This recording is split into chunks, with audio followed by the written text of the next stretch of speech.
Shalom, shalom. Shalom. Hayawam Tawab Atham. Hey, we the Hebrew Israelites coming to you week in and week out through the spirit and power of Yahweh Bahasham, Yahweh Shah. To preach you so-called Negroes, Latinos, Native Americans, West Indian Asians, and Israelite foreigners. Chamatham, Kaya, Hamalakwath Hashemayim, Kwa Rab, repent ye, for the kingdom of heaven is at hand. First and foremost, before we get started, we can go ahead and say, Call Halayim La, Yahweh Bahasham, Yahweh Shah, Bahasham, Chahakwadash, double honor, said those apostles of great millstone, the tortoise is truth, and rule well, and much respect to you, bros, out there pushing this truth with all righteousness and sincerity. Shalom, shalom. Shalom. All right.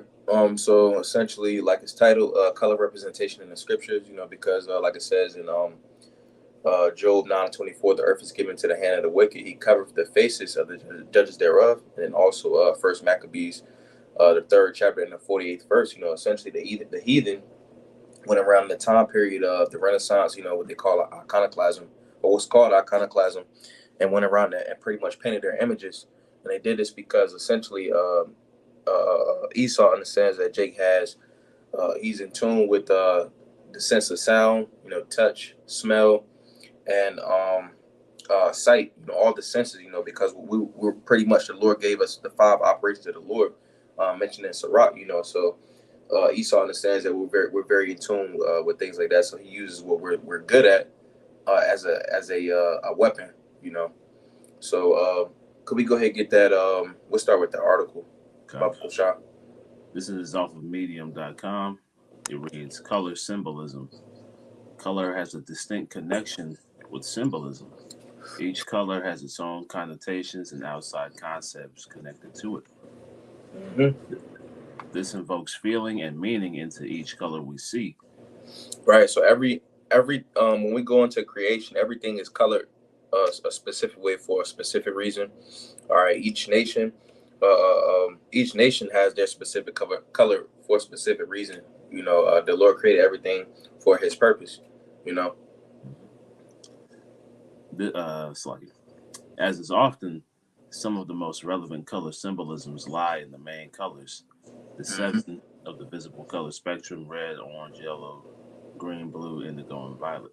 All right, and it said the color spectrum, because when you go into the word for color in Hebrew, I'm gonna get it real fast. Salak, the word for color is going to be the same as the eye, and it says Salak.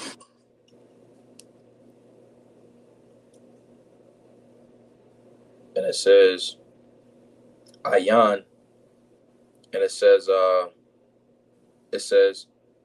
primitive word and eye, literally or figuratively by analogy, a fountain, as the eye of the landscape, affliction, outward appearance, before think best in color, and reason being that it shares a word with color, because you got some in your eyes. It's called rods and cones, and essentially they're the things that can process the information and allow us to see color, so we can process it in our minds. So how this relates to the lesson is because Esau took that and pretty much put his image on the face of the Lord, and then the angels, and then us, as a people, So could you skip down to where it says white, Baba Kwasha?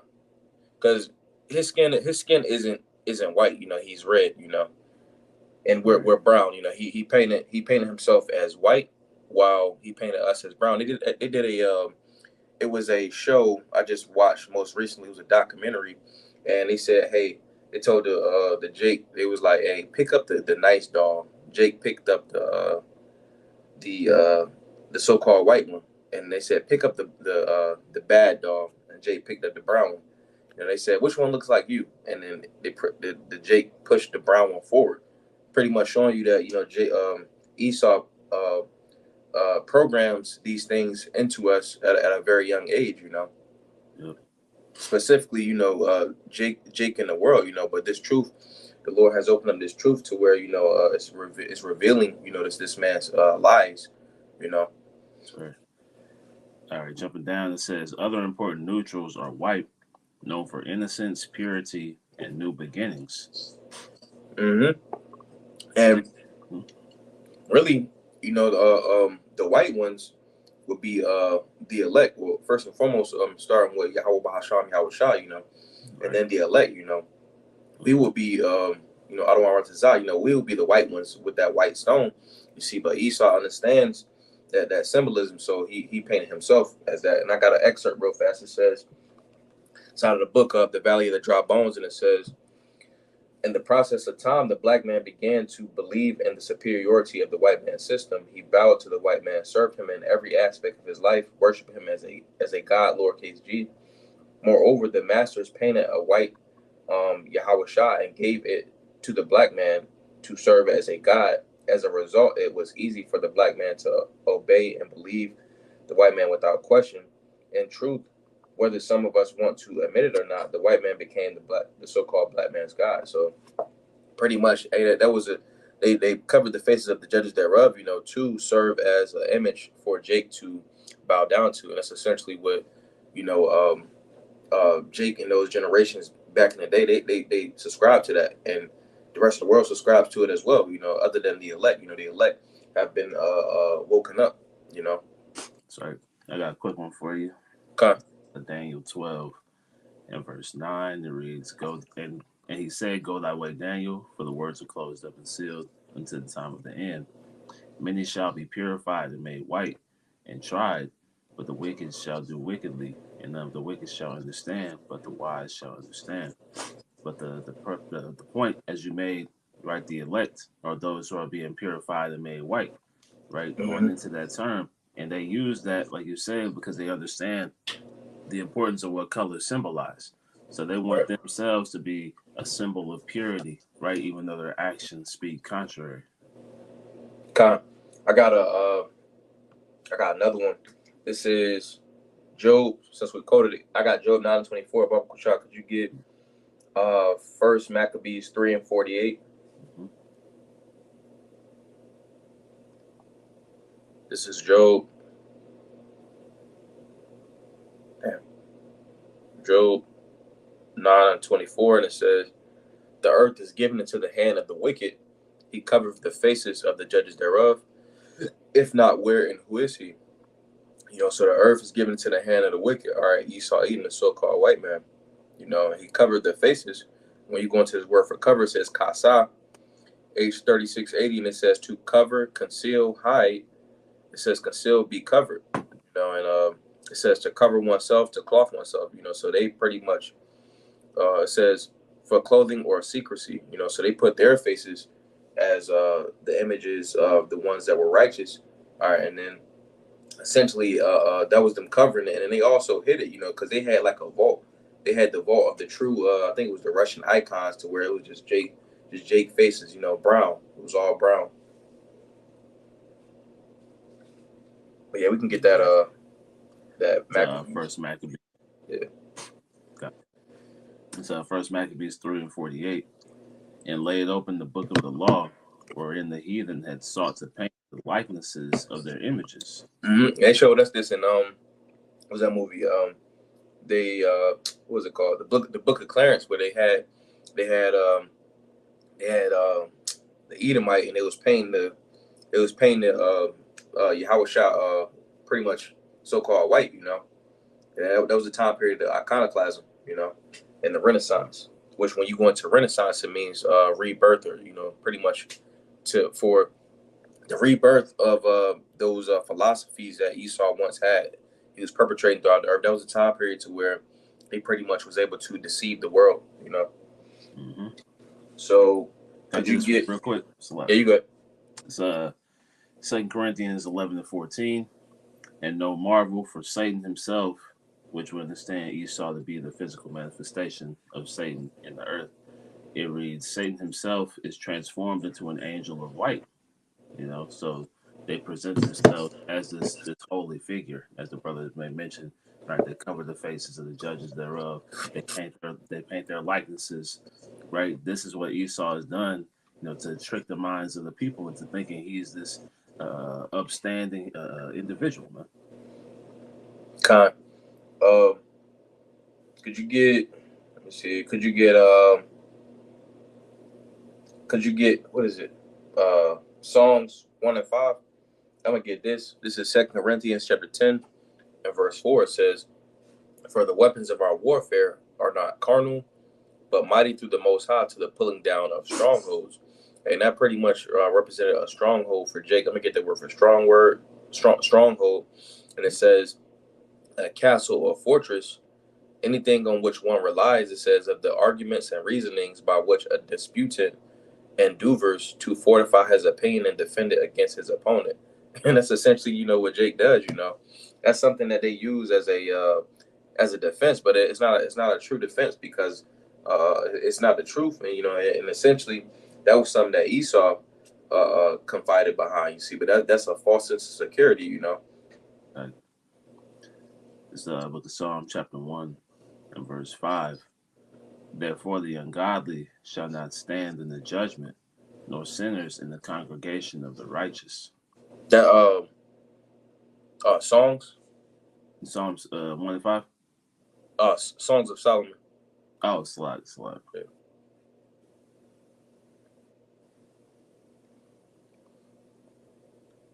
It's the Songs of Solomon, chapter 1, verse 5. I am black but comely, O ye daughters of Jerusalem, as the tents of Kedar, as the curtains of Solomon. Yeah. It says, I am black but comely. Jake had a saying back in like the 50s, 60s, 70s. It said, black and beautiful, or, black and strong. They pretty much, Jake was taking a sense of pride in themselves, like around by that time period. But you see, that goes back to the scriptures. Jake always had a sense of pride, a sense of righteous pride about himself. Like the laws, everything the Lord gave us a sense of pride about ourselves. Because we're people that essentially we love our neighbors. And in order to love your neighbor, you have to know how to love yourself, so that can be a reflection on how you would love your neighbor. So you have that knowledge to love your neighbor. So essentially Jake had that sense of community and righteous pride. That's something that Jake took pride in. That's one reason that Esau, essentially put them images up, because he understood that we're a people that experience life, and because we were created with the 5 operations of the Lord. So Esau understands that we essentially take in everything from our environment. But I'm gonna finish this out. It says Second Corinthians 10 and 5. It says casting down imaginations. You see, because that's an imagination. Again, going back to the operations of the Lord, we observe the reality. We're in tune with the reality as a people. So casting down that imagination of something that's not real. That image. And it says, and every high thing that exalted itself against the knowledge of the Most High, bring it into captivity every thought to the obedience of Hamashiach. So this truth, the scriptures, it pulls down those strongholds, those imaginations. All right, and it gives us back our sense of being. It gives us back our sense of righteous pride. Because going back to the curses, pretty much it said we would lose our identity. Essentially we're getting our identity back. Right. And like it says, will be a proverb and a byword. Mm-hmm. And like it says in this article, going into the word black, or the color black, it says black is known for being a color of death, of power, of mystery, of uncertainty, of distrust, danger, and fear. Mm-hmm. So this is what they try to connect to you Israelites, man. Right? That's why they push things in the media, right, that show Jake as a person of danger, right? A person you can't trust. They put these things in the movies and the TV shows. They push this music, right, to show this degenerate behavior, because they want that black connotation, right, to represent you, man. Could we run that back again? Because I want to make another point on songs. Okay. You want me to read this article back and then? No, just the songs 1 and 5. Yeah. So Songs of Solomon 1 and 5. I am black but comely, O ye daughters of Jerusalem, as the tents of Kedar, as the curtains of Solomon. Right, it said black but calmly. When you go into the word for black, it's not actual black. When you go into different languages, it's gonna mean something in a different. It can mean a different connotation or something that's and through translation, the word sometimes it can get misinterpreted. So when you go into black right there, it's quadar. Should be it's a lot. I'm gonna go to it real fast. Give me a second. Songs 1 and 5. And that word right there is going to be Ishachar, and it says black. You see, but it says jetty. We're pretty much going into the scriptures being written poetically. That's why it says as the tense of Quadar. You know, it's a similitude or a what's it called, a dark saying or a parable. You know, because Jake comes in all facets of brown. You know, pretty much. That's why I said Quadar. When you go to the tense of Quadar, it was made out of it was made from goats goat's hair. You know, it was black goat's hair, but pretty much going into the point of we come in all hues of brown. You know, Jake coming looking like almost as dark as Ham, and being from the scatter room, we also look like the other nations. You know, but initially in the ancient world, Jake was all facets of brown. You know, Right. Hey, that word brown, that color brown, it says brown is known for dependability, health, friendliness, simplicity, wholeness, stability, and peace. You know, like the scriptures tell you, Jacob was a plain man dwelling in tents, man. You know, like he's dependable, right? He lived simply, right? He was stable, he was peaceful. You know, these were all characteristics. You know, if we're just going by the colors, right? Black is far from our true representation, man. Like the brother man right.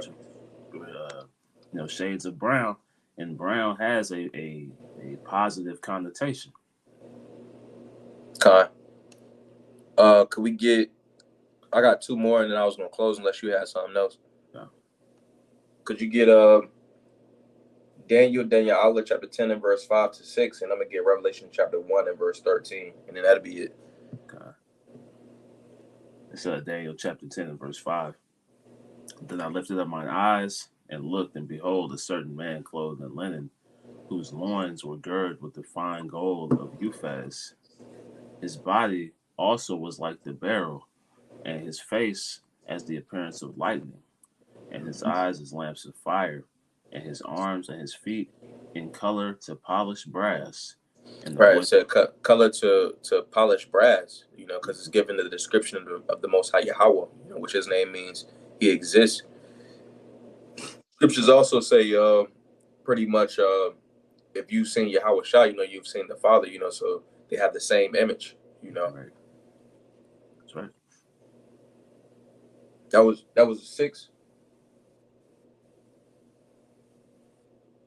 That was verse 6, bro. Kind, that was 6. Okay, yeah. Pretty much going into that's the image of the Most High Yahweh, you know. And I'm gonna get this real fast. This is Revelation chapter 1 and verse 13. It said, or verse 12. It says, "And I turned to see the voice that spake with me, and being turned, I saw 7 golden candlesticks."